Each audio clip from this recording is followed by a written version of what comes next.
This is part 2 of how to buy land while we're buying additional off-grid land in another state. In this episode, we're gonna go in detail of how you can buy land. We're also gonna give an update on the additional off-grid land that we're buying right now in another state. In part 1, we showed you the contract of us starting the process to buy off-grid land. Thank you so much for all your comments and your guesses on what state you guys all think that we are purchasing our new land on. And it was so good to hear the states that you live in and the pros and cons that come with each state. Okay, so one thing we will say about the land that we are currently in the process of purchasing, it is not in the Southeast. It's not in the Northeast. And it's not in the Midwest. We have bought land twice now. For this land right here, it was raw undeveloped land, and it was bought pretty much locally where we used to live in a subdivision. The land that we're buying now is in another state. So we have 2 experiences of buying raw undeveloped land, one locally and one right now, currently in another state. As we said before, we showed you a portion of our contract of the land that we're currently buying. So we've signed that. The seller has signed it, and we're going through an agent who is helping with the sale. So since we've signed the initial contract, the seller came back and countered, which was very minimal what he was asking. There was nothing too crazy. So we agreed to his counter, and we both signed. So now we are in the middle of the buying process. As we're discussing about how to buy land, we're talking about how to buy land with cash. We have no experience in financing when it comes to buying land, so we can give you our experience 2 times of how to buy land with cash, but we do not have experience when it comes to financing land. What we will say is that a lot of sellers do not want to deal with financing land, and a lot of banks do not want to deal with financing with land. So our experience is paying cash both times when it comes to buying off-grid land. There will probably be one more video after this, and that is going to be the reveal of what state we actually bought this additional off-grid land in. One of the things that we noticed in life in our journey is that there's going to be advertisements for everything when it comes to what they're advertising on TV. But the one thing that we notice over time is that we've never seen advertisement for land. And we always wondered why, when there's plenty of it around. And they'll advertise clothes, they'll advertise cars, they'll advertise houses, they'll advertise everything except for land. And it is something that people in general pass by every day and just overlook it. There are 3 reasons of why we like to buy land with cash. 1, no interest. There is 0 interest when it comes to buying land with cash. Another reason it's great to pay in cash is that once you have purchased that land, it is 100% yours. And you don't have to worry about who owns it. It's yours. Yeah. And there's not a lot of things that you can purchase in life that are like that. Most people, when they purchase cars, houses, they can't just pay outright for it. So obviously there's interest and it takes time to get it paid off. So that's one of the things that you can feel good about. It is 100% your land, or stays in the family if that's what you want. And no matter what, as Chris was saying, these things happen in life and you just never know. And we always like to have a place, now too, that regardless of what happens in this world, we got a place that we can go to. Our kids got a place that we go to. Our loved ones have a place to go to. And we can be there and bug out. Also, when you buy raw land, sometimes you don't really know what you want initially. Let's say you think you want to build this big grand house, but maybe as a little bit time goes by and you begin to get familiar with that piece of land, that you start to get a different vision. Maybe you start to see something different, and it gives you time to begin the process of dreaming what you want this land to hold. Maybe you just want to keep it raw. Maybe you just want to keep it somewhere where you can put a tent and just hang out there. Maybe you do want to add some solar. Maybe you do want to develop it. Maybe you want animals. But sometimes it's kind of nice to just have something and wait for the process to begin to unfold of what you really want that land to be and what all you wanted to have on it. Yep, when we bought this land, we had no idea, for the most part, what it was going to look like and what we were going to do. What we wanted was a long, winding driveway. That was the only thing that we knew. We had been to a state park years prior that we absolutely loved.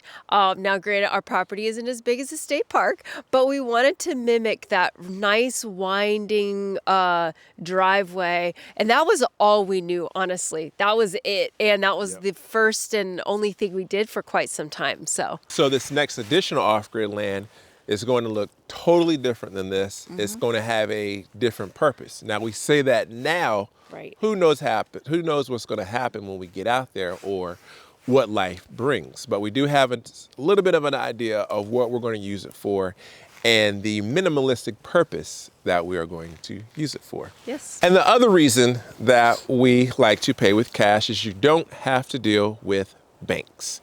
It is just strictly between you and the seller, or you, the seller, and let's say a real estate agent and or broker. When it comes to buying land, we ask ourselves these three questions.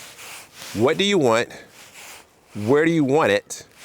And what is your budget? Again, we've bought twice. And so what we want for this land is different than what we wanted for the second land.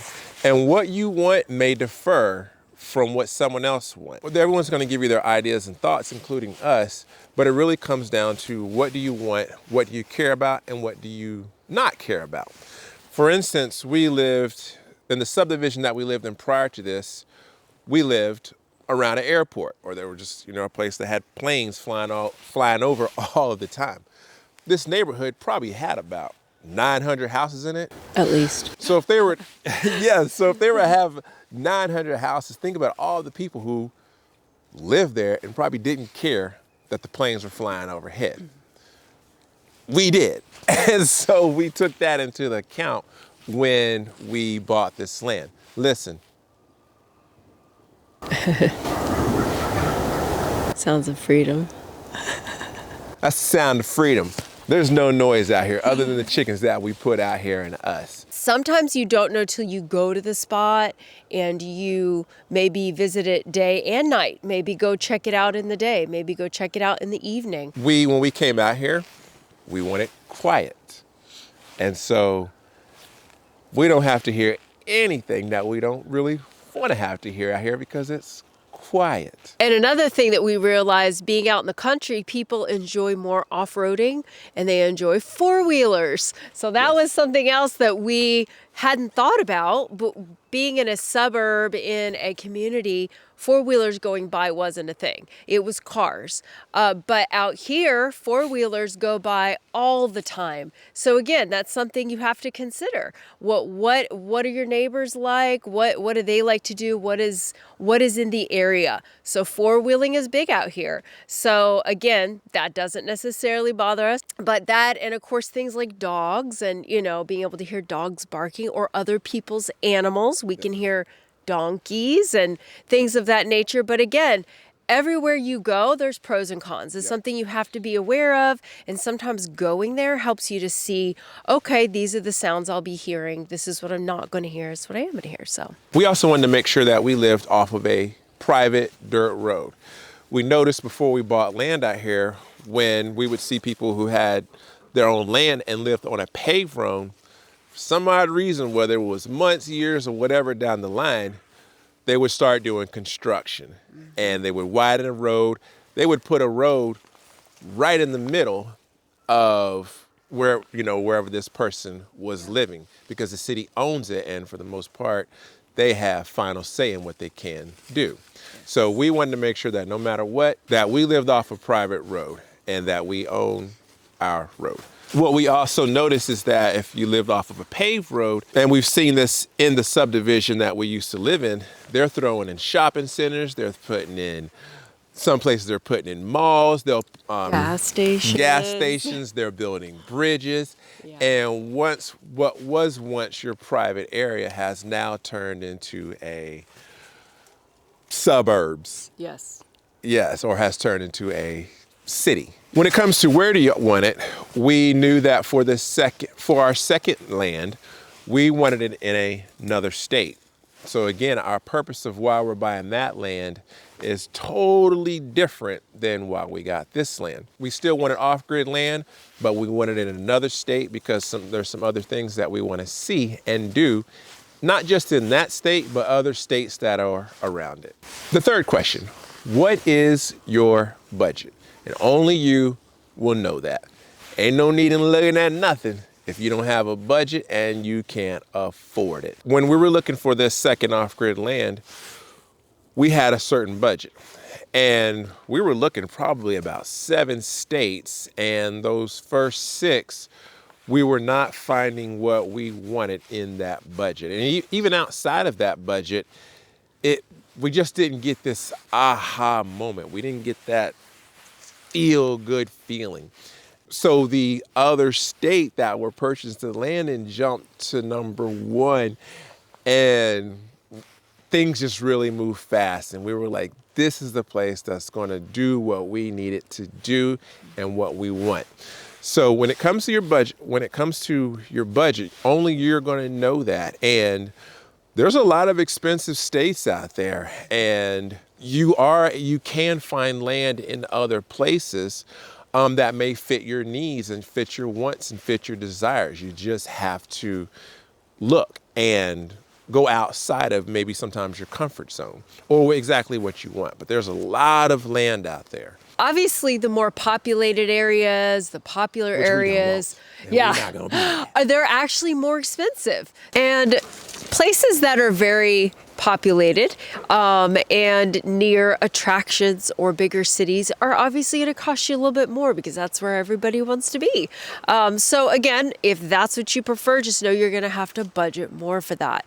But as Poetry was saying, if you're willing or interested in more rural, more remote, if you're willing to take the time to research through some of that, there's so there's so much land out there that maybe people just have overlooked. They don't care to be that remote. And we do. We like being remote and away. Yes, and our remoteness even does still have criteria, and that's something we'll talk about more, that we did look into, yes, remote, but we do want to have access to a town that's not too far away if need be. Those are all things that you might want to take into consideration, like, is there a gas station within 10, 15 miles just in case? Or am I not worried about that? Again, if you're willing to make those sacrifices, you're probably going to have less you have to pay for that, and maybe more land as well. We do not really care about shopping centers and schools for that matter. Our kids are homeschooled, so those are things that may matter to someone else, but they don't really matter to us. We like remote, secluded, isolation as far as areas. Don't want to be close to a lot of noise, a lot of traffic.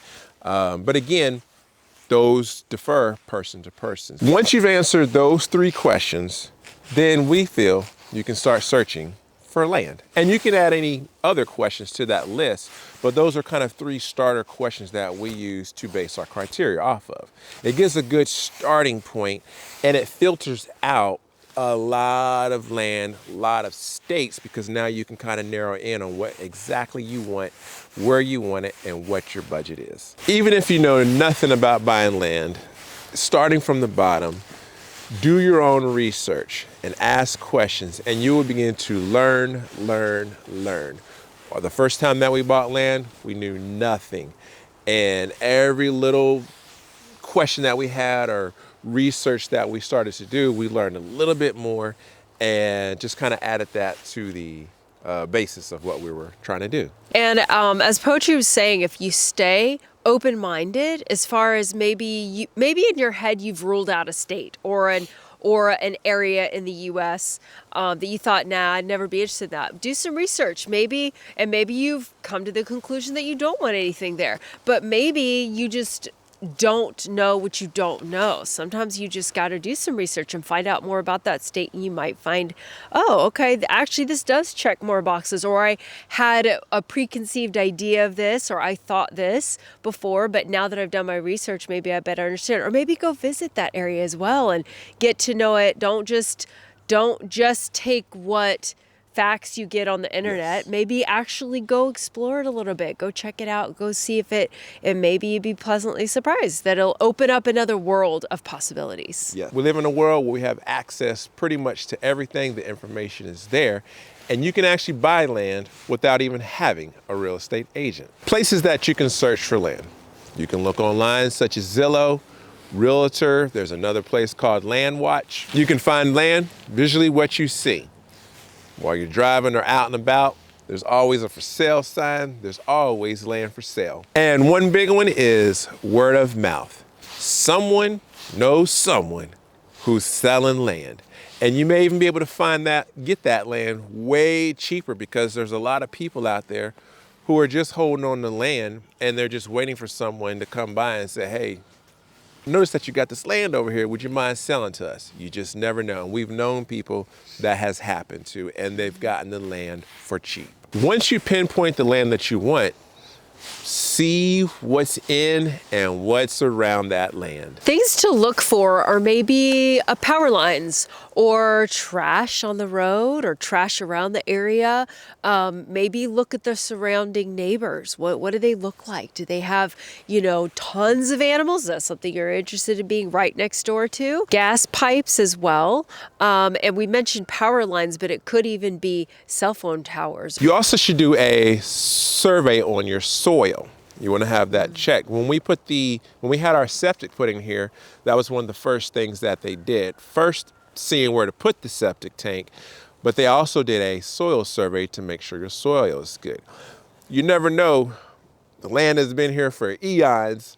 What has been done and what could have been placed in that land? Was there oil? Were there chemicals? Was there hazardous materials? Was that land used for hazardous materials? So those are the things that you want to do, is to have your soil tested. Easement.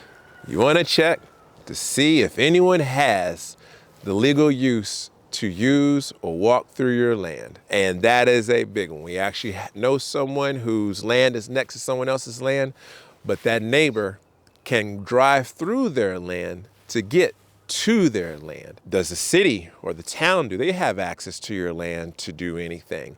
So those are one of the things that you want to check for. The right of way, that's a legal passage for someone else to cross over into your land to get to their land. Zoning, zoning, zoning. To us, that is big. It is huge, because that is what you are going to be able to do and not do on your land. You want to check the zoning, and the acronyms may be different state to state, county to county, but they're pretty much all the same. If you want to have livestock, animals, chickens, being able to garden, you want to make sure that you're able to zone to do that. You want to even check to see if you can live in an RV on your land. Because of how we're zoned, we lived in our RV full time with a family of 8 for about 3 to 4 years. Types of zoning are, there is residential, there is commercial, there is agricultural, industrial, and then there's mixed, basically the combination of two. So there could be agricultural, residential. This land here is agricultural, residential. The land that we're buying is also agricultural. And so we don't have to do anything once the closing happens. We don't have to do absolutely anything to it. And we can primarily do what we want to do on that land, which we are. Topography. You want to check out the terrain of your land. There were some things that we wanted to do on this land that we did, but initially we thought we could put certain things somewhere. And then only until after we cleared the spot, we were like, oh, we can't put that there because of the slope, the elevation. So those are things you kind of want to do, is check out the terrain, check out the elevation. Is there any slopes and valleys, any rivers, any plains? Also, whether or not it sits in like a flood zone. That's something, and let's say you're currently looking at the land, but it's not a time of rain. So it might look super clear. That's something to do some research on and see, okay, in the rainy season, does it flood? And that's definitely something to take into consideration as well.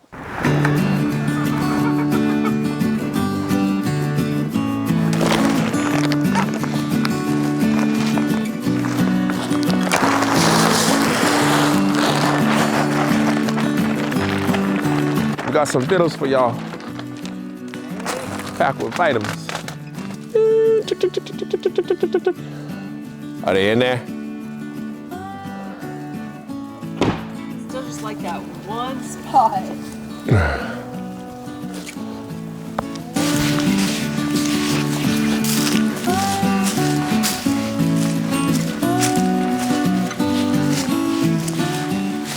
The land that you're looking to buy, you want to check to see if it's in a flood zone or not.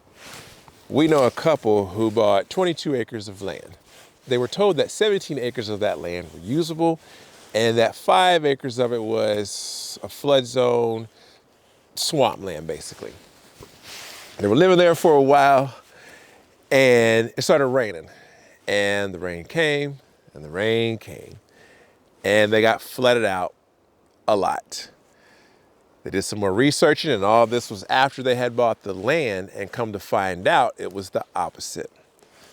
5 acres of the land was usable and 17 of it was swampland. And they had, their yard was literally just flooded. All their kids' toys was flooded. And so they're taking some legal action now, or at least the last that we heard. So you want to check to see if you're in a flood zone or not. You want to check your land tax rate. You can do a history on the land and you can see how much it is annually that you're going to pay taxes on. Oh, what's up, Pickles? What's up, what's up? You wouldn't be in the video. When you're buying your land, and if you're using a real estate agent, be patient, but also be proactive. Process for buying land, it can take 30 to 45 days, average. There's a lot of waiting. You have the buyer, you have the seller, and if you're using an agent, you have the agent in the middle. Let's say a day or two goes by and you haven't spoken with your agent. Give them a call, shoot them a text, see what's going on. We're realizing in this land buying process, we're wanting extremely remote land. Well, the seller who's selling the land, they're extremely remote. So the agent, sometimes it takes a while for the agent to be able to get in touch with the seller because of no internet access, no cell phone coverage out there. Now that we're in this process where we've signed everything, we've kind of gotten over that first hurdle because it was really just getting everyone to be able to sign the paperwork and being able to get in touch with the seller. Because they're way out of nowhere, where we're gonna be way out of nowhere. Yep. But we're definitely looking forward to that. So be patient, but also be proactive because, again, if time goes by and you're not hearing what you wanna hear, pick up that phone, shoot a text, so it kind of brings peace of mind to you. Some of the documents that are involved when buying land. Your contract is a legal binding document that outlines the terms, the price, and the conditions of the sale. As we've already shown you, we've shown you a portion of our contract, and that did just that. So everyone has agreed to it.